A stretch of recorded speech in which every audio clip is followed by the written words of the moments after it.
airports will be facilitated in Bihar. Bihar में to meet greenfield the airport future needs of the state. These will be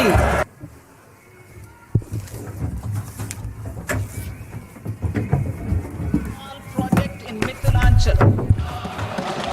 Financial support will be provided for the Western Kosi Canal ERM project. एयरपोर्टों की सुविधा प्रदान की जाएगी ताकि राज्य की भावी आवश्यकताओं को पूरा किया जा सके। ये पटना एयरपोर्ट और बिहटा में डाउनफील्ड एयरपोर्ट की क्षमता के विस्तार के अलावा होंगे। मिथिलांचल में पश्चिमी कोसी नहर परियोजना, पश्चिमी कोसी नहर ERM परियोजना के लिए वित्तीय सहायता प्रदान की जाएगी, जिससे बिहार के मिथिलांचल क्षेत्र में 50,000 हेक्टेयर से अधिक भूमि पर बड़ी संख्या में खेती करने वाले किसानों को लाभ होगा।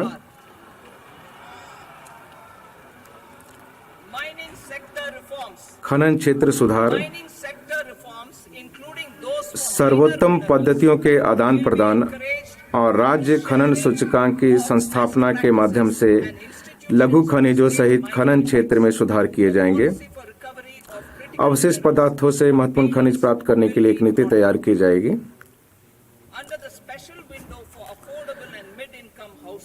स्वामी निधि 2 किफायती और मध्यम आय आवास के लिए विशेष विंडो स्वामी के अंतर्गत विशिष्ट आवास परियोजनाओं से 50,000 आवासीय इकाइयों का निर्माण पूरा कर लिया गया है और घर खरीदने वालों को इनकी चाबियां सौंप दी गई हैं। अन्य 40,000 इकाइयों का निर्माण कार्य वर्ष 2025 में पूरा कर लिया जाएगा, जिससे उन मध्य वर्गीय परिवारों को मदद मिलेगी जो ऋण पर EMI का भुगतान कर रहे थे और साथ ही अपने वर्तमान आवास में रहने के लिए किराए का भुगतान भी कर रहे थे। इस सफलता से प्रेरित होकर सरकार बैंकों और निजी निवेशकों के अंशदान के साथ एक मिश्रित वित्तीय सुविधा के रूप में स्वामी निधि 2 बनाई जाएगी। 15,000 करोड़ की इस निधि का लक्ष्य अन्य 1 लाख इकाइयों को शीघ्र पूरा करना है।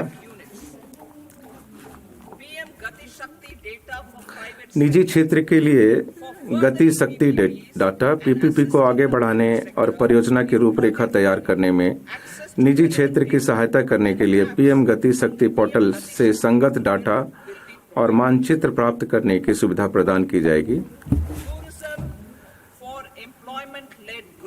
रोजगार प्रेरित विकास के लिए पर्यटन, देश में शीर्ष 50 पर्यटन स्थलों को राज्यों की भागीदारी से चैलेंज मोड माध्यम से विकसित किया जाएगा। महत्वपूर्ण अवसंरचना के निर्माण के लिए भूमि की व्यवस्था राज्यों द्वारा की जाएगी। उन स्थलों के होटलों के अवसंरचना HML में शामिल किया जाएगा।